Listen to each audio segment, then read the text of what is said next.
The Word of God is alive and powerful, sharper than any two-edged sword, piercing even to the dividing asunder of the soul and spirit, and of the joints and the marrow, and is a critic of the thoughts and intents of the heart. All Scripture is God-breathed and is profitable for doctrine, for reproof, for correction, for instruction in righteousness, that the man of God might be mature, thoroughly equipped unto all good works. Study to show thyself approved unto God, a workman that needeth not to be ashamed, rightly dividing the word of truth. The days of our lives are 70 years, and if by reason of strength they are 80 years, yet their boast is only labor and sorrow, for it is soon cut off, and we fly away. So teach us to number our days, that we may gain a heart of wisdom. O satisfy us early with your mercy, that we may rejoice and be glad all our days. Psalm 90, 10, 12, 14. None of us lives to himself, and no one dies to himself. For if we live to the Lord, and if we die to the Lord. Therefore, whether we live or die, we are the Lord's. Romans 14, 7-8. For I know that my Redeemer lives, and he shall stand at last on the earth. And after my skin is destroyed, this I know, that in my flesh I shall see God, whom I shall see for myself, and my eyes shall behold, and not another. How my heart yearns within me. Job 19, 25-27. That the older men be sober, reverent, temperate, sound in faith, in love, in patience. The older women likewise, that they be reverent in behavior, not slanderers, not given to much wine, teachers of good things, that they admonish the young women to love their husbands, to love their children. Titus 2, 2-4. For this is God, our God forever and ever. He will be our guide even to death. Psalm 48:14. The fear of the Lord prolongs days, but the years of the wicked will be shortened. Proverbs 10:27. You shall come to the grave at a full age, as a sheaf of grain ripens in season. Job 5:26.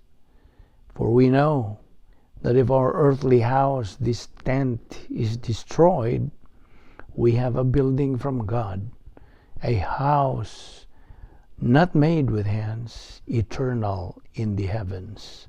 2 Corinthians 5:1. We do not look at the things which are seen, but at the things which are not seen.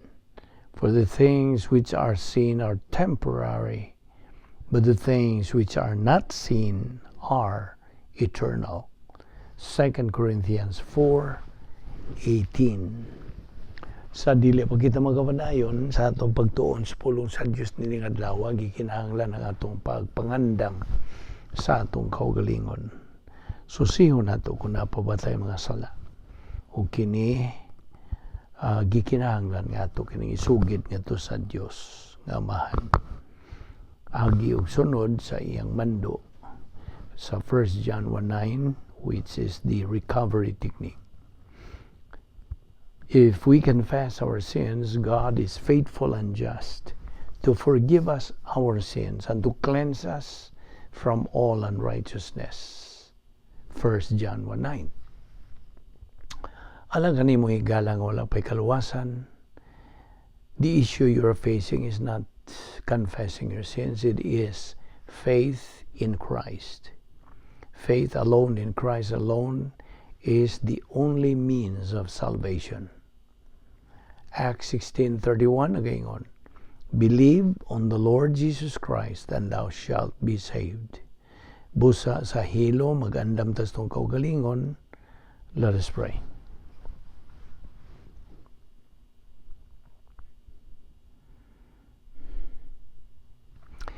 Heavenly Father, we thank you for this new day nga imong gipadangat kanamo. Nga buhay pa kami nining among lawas. Kiniti mailan nga ang imong grasya nagalihok pa sa among kinabuhi. Salamat o Dios nga imo pa kaming gilugwayan ni among kinabuhi. Kiniti mailan nga buot ka pa nga magapadayon ang among pagalagad kanimo o nga unta makakabot na kami. Yan ang among tumong nga among pagkahamtong espirituhanon. Bani kami ng adlaw sa pagpadayon sa pagtuon sa imong balaang pulong. Salamat ni among Bible study through the YouTube ubo sa Vic Balbido Evangelistic Ministry. Kining tanan among gipasalamatan sa ngalan ni Ginoong Hesukristo. Amen. Well, may adlaw sa tanan atong mga higala, mga suki, mga followers sa atong Bible study, atong mga subscribers o kaninyong mga igsuon diha ni Kristo. Welcome. Welcome kaninyong tanan. So, aniya pa kita dupot nining atong tun-anan nga giuluhan og the real keys of success in life. Okay? O ganiya man kita sa agi og review sa ato nang gihisgutan in the past o niya itong pipila na kadlaw nga ang tinuod matuod yung mga yawi alang sa kalampusan sa kinabuhi dili pinaagi sa mga gipang sugyot nga sa mga secular books nga ang popular ni How to Win Friends and Influence People, dili ka na mao. Kay mga tinawhanon man ka na. O mao na ang una gyud nga real key of success. Mao ang pagpaluwas, atong kalag. Pinaagi lamang sa pagtuo, lamang kang Kristo lamang. By putting our faith alone in Christ alone. So, in English pa, nagayon get saved by faith alone in Christ alone. Unya mo kanang una, ikaduha, nga kita patubuon ng atong kalag. Our soul must grow. Pinagi sa atong pagtuon, pulong sa Diyos sa adlaw. Okay? Kini nga atong Bible study, dili ni sirimana. Adlaw-adlaw gyud. It is on a daily basis. So, aron na atong kalag, mo tubo. Ug muagi man kita sa tulo ka ang sa atong pagtubo. Iga sa atong pagkabata, ang tod makakabot tas pagkahingkod, o niya ay katulo, mao na gyud ang pagkahamtong espirituhanon. So, grow in grace and in the knowledge of our Lord and Savior Jesus Christ. Ana sa 2 Pedro kapitulo 3 bersikulo 18. So, mo na ikaduha. Ikatulo nga yawi alang sa kalampusan sa kinabuhi, mao ang atong pahiluna sa atong kaugalingon, ipahiluna ang atong kinabuhi by making the Word of God as our priority. Prioritize God's Word. Expose yourself to doctrinal Bible studies. Kay agi magkanagsunod nato sa Mateo 6:33, pangita una ang gingharian sa Dios ug ang iyang pagkamatarong. Okay, seek ye first the kingdom of God and His righteousness, and all these things shall be added unto you. Naapo na sa Lucas 12:31. So mo na ang ikatulo. Ikaupat, ipahilo na ang imong kinabuhi around God's Word. Okay? Organize your life around God's Word. Kay ato magisunod katong numdum ka, ako kang itaga memory aid operation ROTMPP. R, routine. O, organize your life. T, through scale of values. M, making good decisions from a position of strength. O niya ang P, persistency, o ang ikaduhang P, perseverance. So, mo na ang ikaupat. Karon niya ta sa ikalima. Nga ipagamit sa Dios ang iyang gihatag kanatong mga magtotoo nga kanang sangkap ang iyahang mga saad. You see, God's promises. Claim. Now, saan man mo pag-claim po sa promise nga wani mo mailhi, wani mo may bawi. You see? Morning, usa kinis katarungan ngano nga sige tagtuon sa adlaw-adlaw aron sa ingon niya na motuhop na gyud og di na gyud makalimtan ang mga saad sa Dios nga atong ginatun-an adlaw-adlaw. Kini atong gitun-an nga mga pulong sa Dios mo ni ang appeal ni sa iyang mga saad. God's promises and God mandates us to claim those promises. Sa diha nga kita mo atubang mga suliran sa kinabuhi, claim God's promises. Claim. So we have to claim these promises that we have already absorbed and learned by heart every single moment of every day. Matagutlo gyud sa atong kinabuhi. Ug kini mo kanang sangpot kini sa atong pagka-okupado na niya kang Ginoong Hesukristo. Ang iyang kinaiya o ang iyang pagka-persona ni Ginoong Hesukristo. Okupado na kita kaniya. Mao na resulta sa atong sige o claim sa mga saad sa Dios every single moment of every day. So mao kana nga ato ragong i-rewind gamay kadtong 10 problem solving devices. Ato ragong isguta gamay dugang pag yung mga punto sa doktrina niini nga kining na po ka mga paagi sa pagsulbad sa mga suliran. 10 problem solving devices must be in coordination with each other. Okay? Kinahanglan magkasibo sila sa matag-usa kanila. Although each matag-usa has its own use sa atong espirituhanong pagkinabuhi. Na pananglitan, usa niya ng 10 problem solving devices is sharing the happiness of God. Muna siyam na. Okay? Huwag ato manggihisgutan agilang giglabas sa atong panungduman nga. Doon ay tulo ka matang sa kalipay na ay giingon og minus H, sunod neutral H, og plus H. Now, unsa man ning minus H? Kini gitawag ning pseudo happiness. Mini ning kalipaya. Kay nagaagad man lang ni sa humanly daily experience that nga atong sinati. You see? That's depending on kanang your happiness, human happiness. You see? Mao nang minus H, mini. Unyang ikaduha, neutral H. Unsa man ning neutral H? Kini, happiness kini nga atong masinati ubos sa divine establishment. Ang pasabot ang pamalaod sa kanang nasod, divine establishment. Diyos nun nga katukuran, ingnon lang nato paghubad sa Bisaya. Divine establishment, kini bang atong gobyerno, nga atong gibasilungan, okay?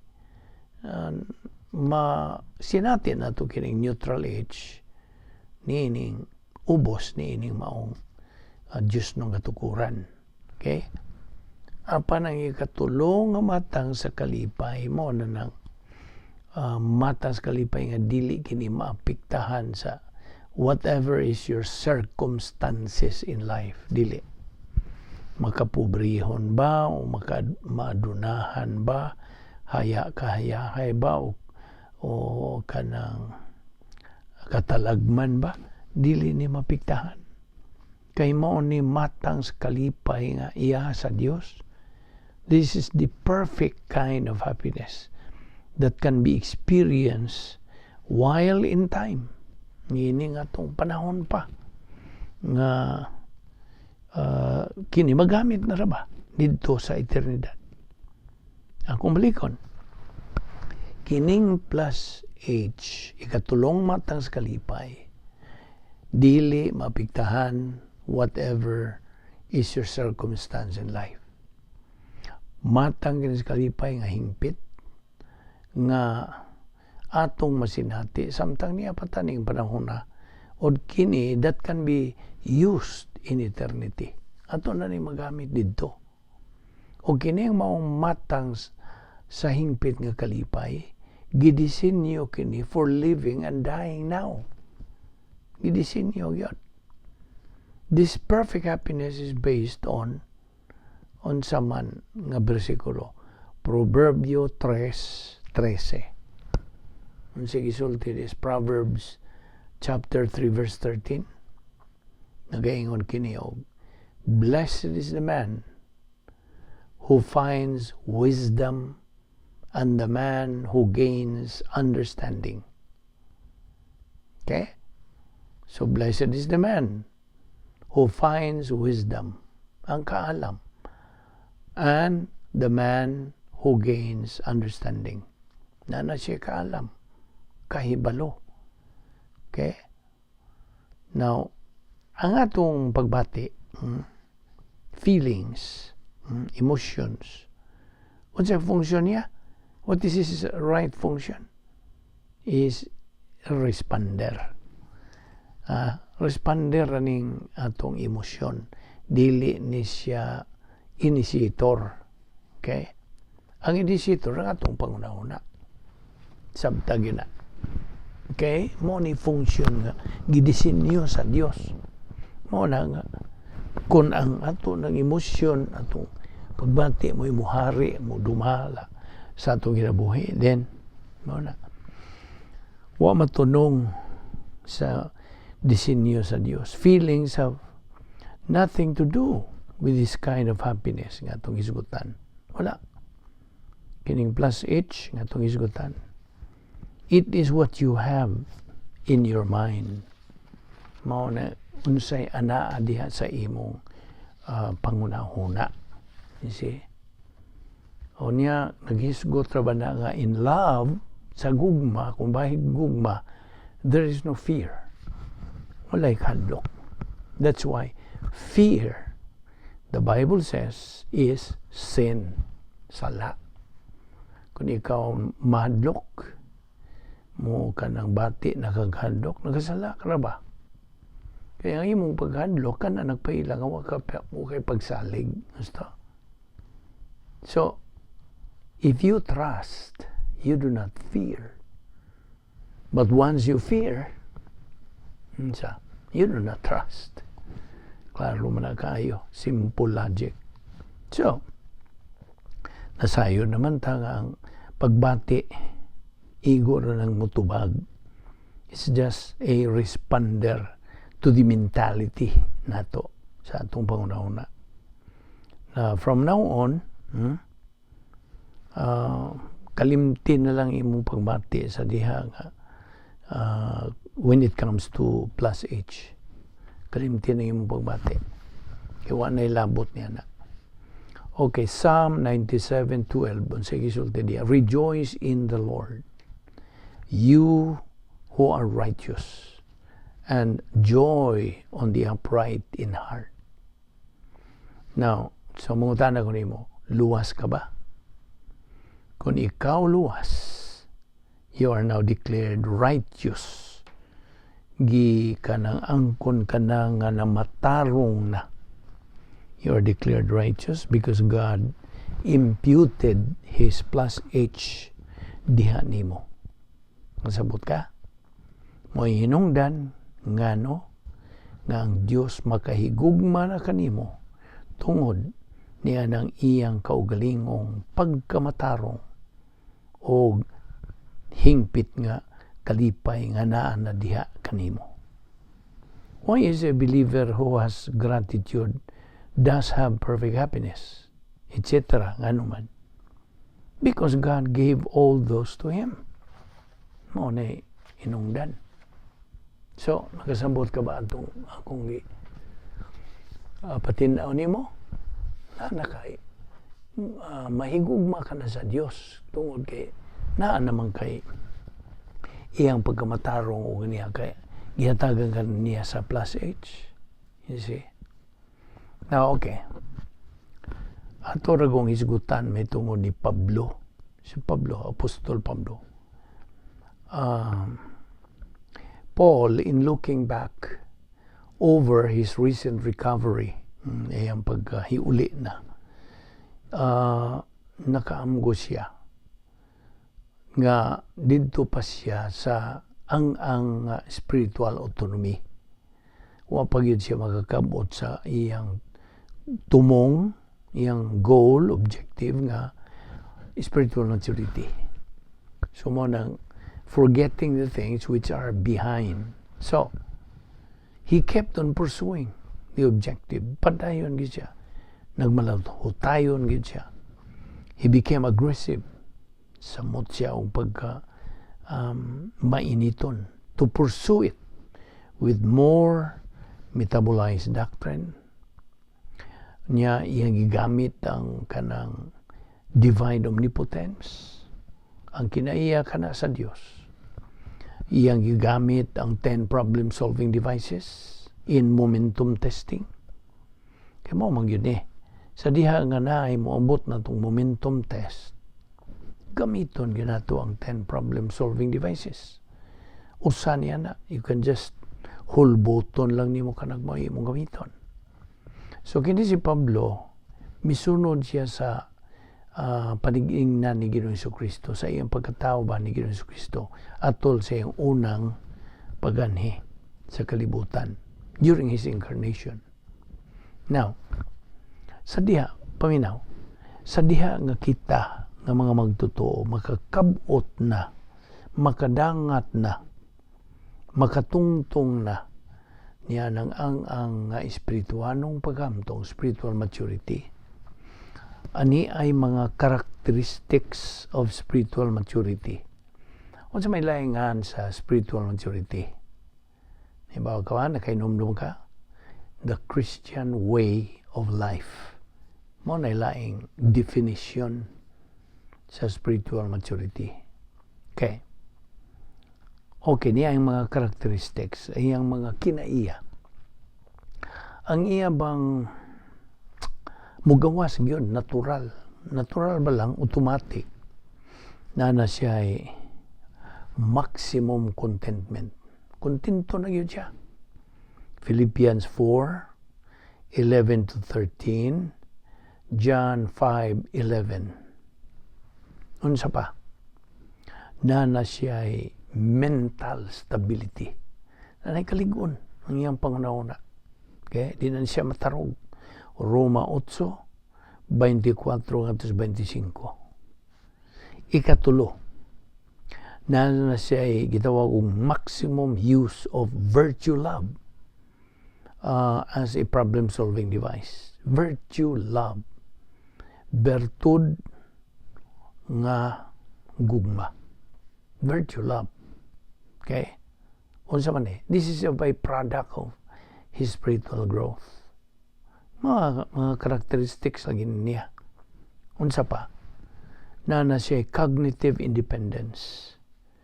Kay ang usa ka espirituhanon o espirituhanong hamto nga magtotoo can think and apply doctrine for himself from the truth nga naa na dihan tigom sulo diha sa iyang kalag. So na cognitive independence. Nya unsa pa na siya maximum grace orientation to life. Nahiluna na gid siya na kanang oriented gid siya. Okay? Sa grasya bahin sa iyang kinabuhi. Unsa pa na siya maximum doctrinal orientation to reality sa katinuoran. Unsa pa the greatest decisions in life nga iyang mahimo na gyud from a position of maximum strength.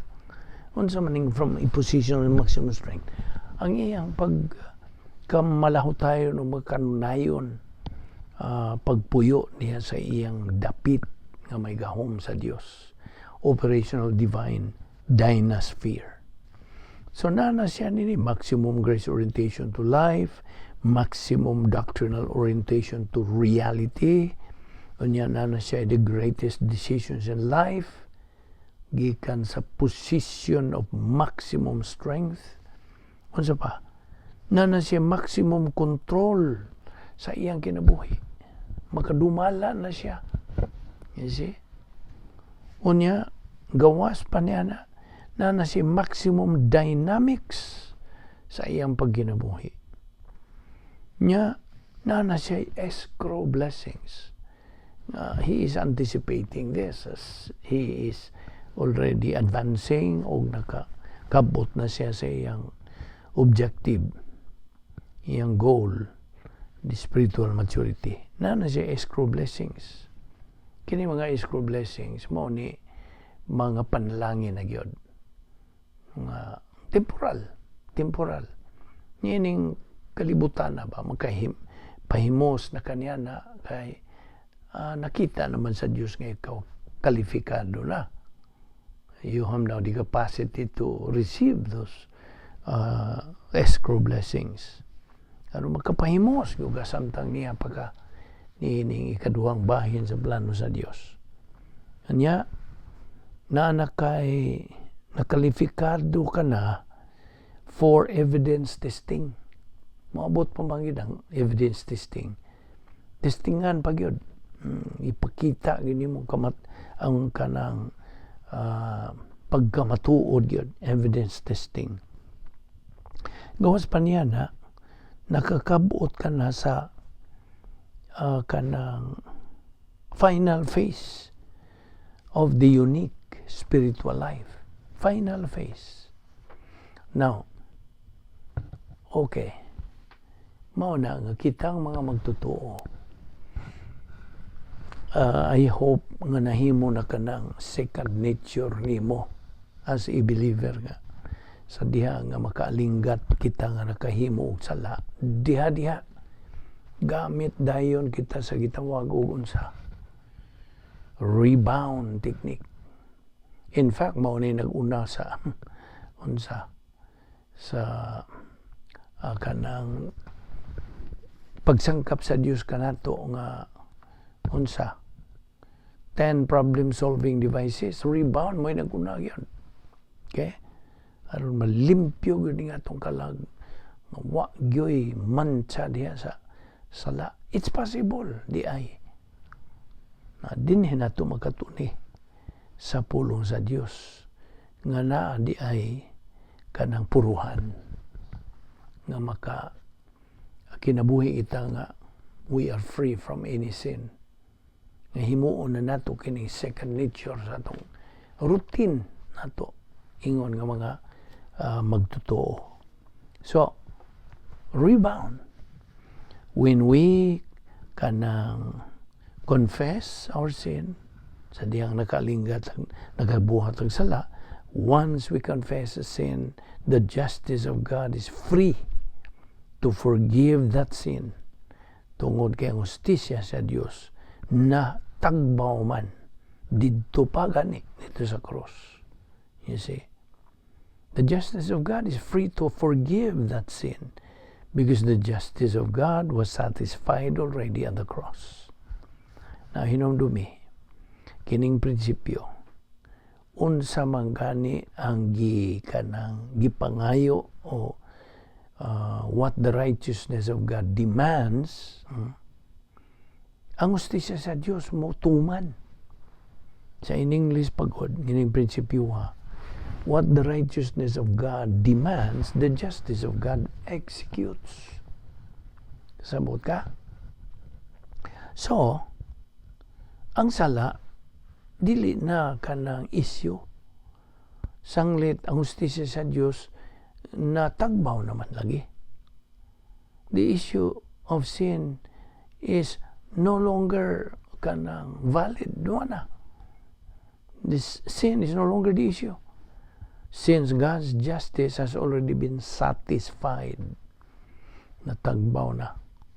So, kita nga mga magtutuigo lang tas pag angkon, acknowledge sa atong mga sala. Moangkon lang unta nga nakasala ta o kini atong angkonon direkta ngadto sa Dios. And God forgives his sins.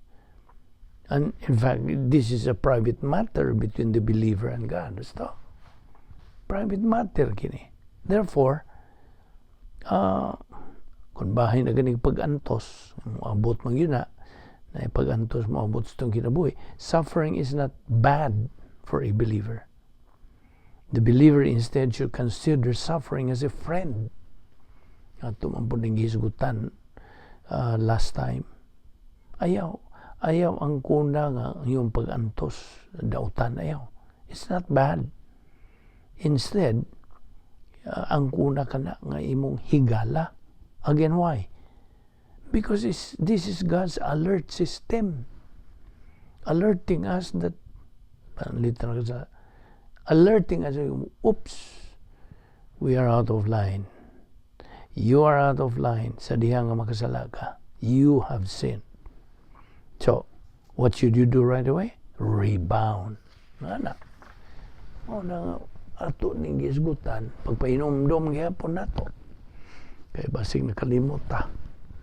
Mainungdan. This is very critical sa atong pagka-Kristohanon.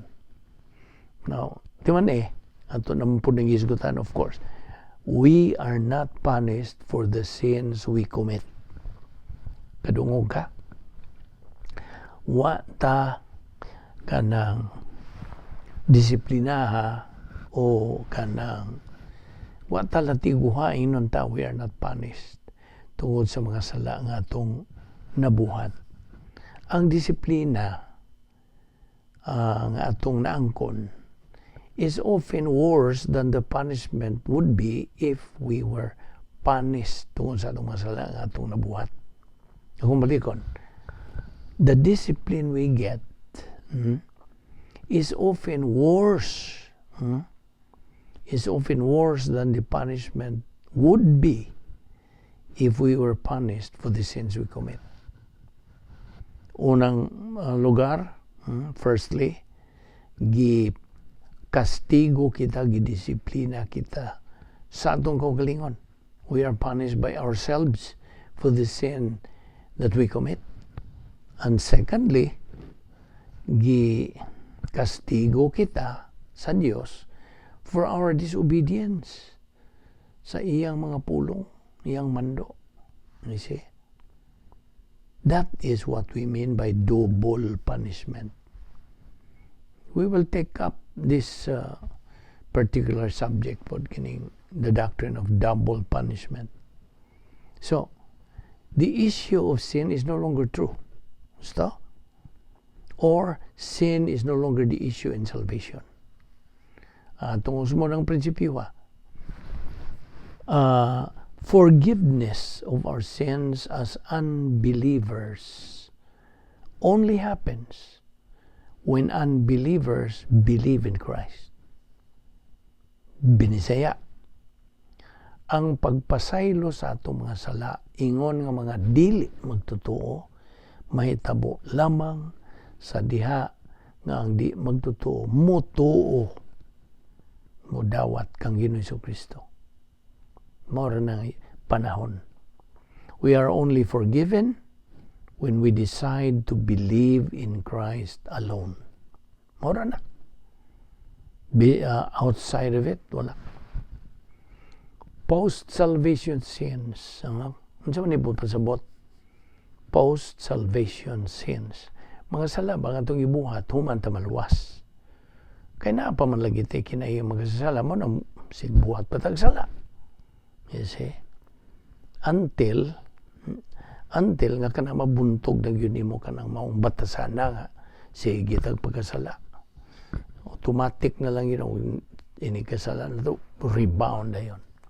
So, post-salvation sins are forgiven. Paminaw, ang mga post-salvation sins, mapasaylo lamang sa diha nga kita mo rebound. Ang sabot pasabot sa rebound, mo sugid. Dito mo gamit ng pagkumpisal, pagsugid sa mga sala. 1 John 1:9, if we confess our sins, God is faithful and just to forgive us our sins and to cleanse us from all unrighteousness. Now, what about the pre-salvation sins? Ang pre-salvation sins, mapasaylo lamang sa diyang mutuo ta kang Ginoong Jesucristo. Acts 16:31, believe on the Lord Jesus Christ and thou shalt be saved. So, ang magtutuo, simply cites. Iyan lang yun ang isaysay. Acknowledge. Enumerate. See? Mora na iyang buhaton. Cite, acknowledge, enumerate, admit sa iyang mga personal ng mga sala. Ngadto sa Diyos nga mahan. Ug ang Diyos mo pasaylo kaniya. We only confess to God the Father and not to any human being. Okay? Bantay yun na. Dili yun ni angay kalimtan. We only confess to God the Father, directly to Him, and not to any human being. Namanggoy mga pundok na nagtuo nga, mapasaylo sila, pinagi silang pag namana na, mugamit sila pagkumpisal. But pasabot niya na nila. Kumpisal sa usaka tao. Okay? Now, timan ayaw ni kalimti, 1 John 1:9, rebound is not a license to sin. It is a license to what? To serve God. Now, rebound adjustment to the justice of God. Inubdom ka sa itong ratjog. Primero, satjog, unya ratjog, o matjog. Unsa man ni? Ang una, kanang tulo ba ka klaseng justice of God, adjustment to the justice of God. Ang una ni mo ito kitawag satjog. Satjog, S-A-T-T-J-O-G. Satjog. Salvation adjustment to the justice of God. Manipod pasabot. So, salvation. Pinagi sa pagpaluwas, pinagi sa itong pagtuo kang Kristo, naluwas ta. On what we did was adjusting ourselves to the justice of God. Mao na satjog. Human ta maluwas, anto na punta sa ratjog. Unsa man ni ratjog? Rebound adjustment to the justice of God. Mapasaylo lamang atong mga sala sa diha nga kita musugid ngadto sa Dios kamahan. Ug ang matjog unsa man? Maturity adjustment to the justice of God. Maturity. Ang atong pagkabot sa spirituhanong pagkamtong pahilo na kita, naga-adjust kita ngadto sa justice of God. Kasabot ka. So ayan nagklimti. Satjog, salvation. Ratjog, rebound. Matjog, maturity. Just like that. Ayan na nagkalimti. So ratjog is never a license to sin but an adjustment. Atong pagpasibo nga justisya sa Dios. Thus, aron kita makapadayon sa sibog nga sunahan. We can continue to move in our spiritual life. Hindi man ta makalihok, makasibog sunahan kung wantay tuman hining ratyo. Pag-adjust nato sa justisya sa Dios. Inomdumi usab kadtong doktrina sa volitional responsibility o ang law of cause and effect. May nung danon pagay ni. Doctrine of volitional responsibility na atay kanang panubagon kumikan sa atong nahimong desisyon. Mao ni doktrina. O ang law of cause and effect, ang balaod sa hinungdan o ang sangputanan. O ayaw pod kalimti that all personal sins, pre-salvation sins, were all judged kinsa may nagahukom ang Dios nga mahan ngadto kang Ginoong Kristo dito sa cross. Gihukman si Ginoong Kristo tungod sa atong mga sala.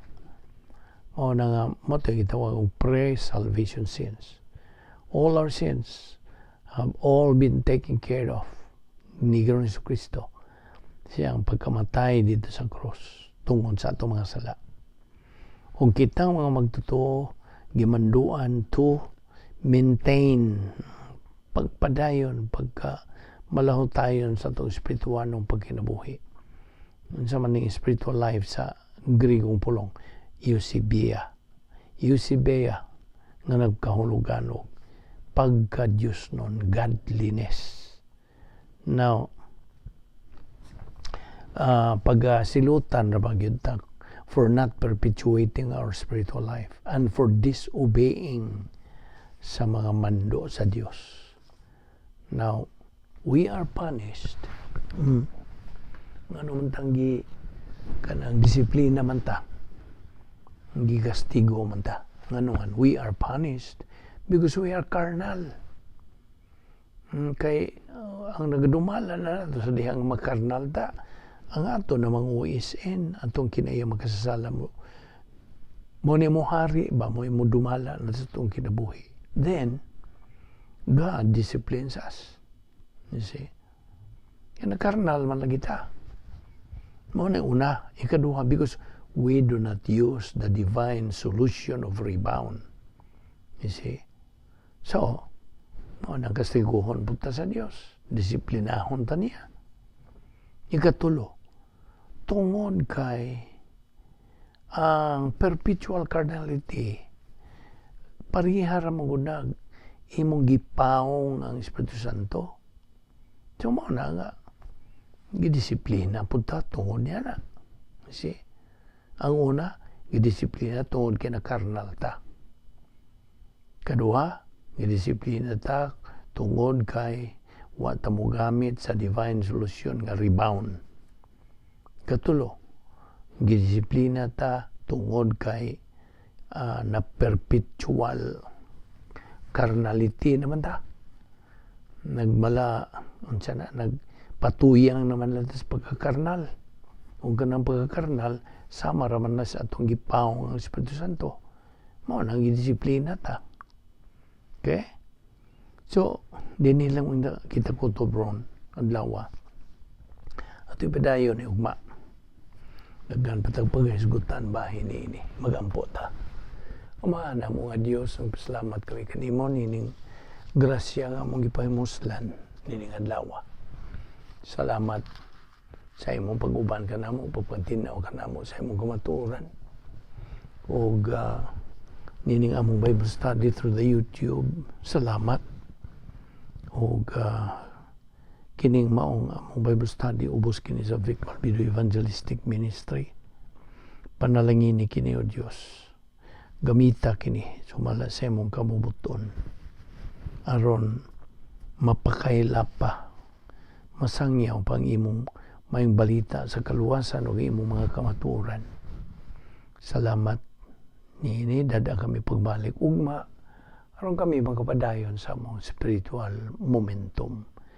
Kining tanan namong ipasalamatan sa ngalan ni Ginoong Hesukristo among manluluwas. Amen.